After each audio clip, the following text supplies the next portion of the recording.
Біздің отбасымыздың иесі Алиев Ұлықбек кезінде ішкі істер департаменті бас тергеуші болып қызмет атқарған.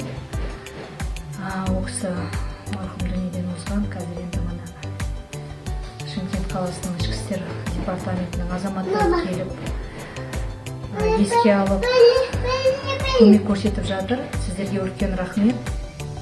Алла разы болсын. Әрқашанда жұмыстарыңыз алға бассын. Аспаныңыз ашық, заманыңыз тыныш болсын.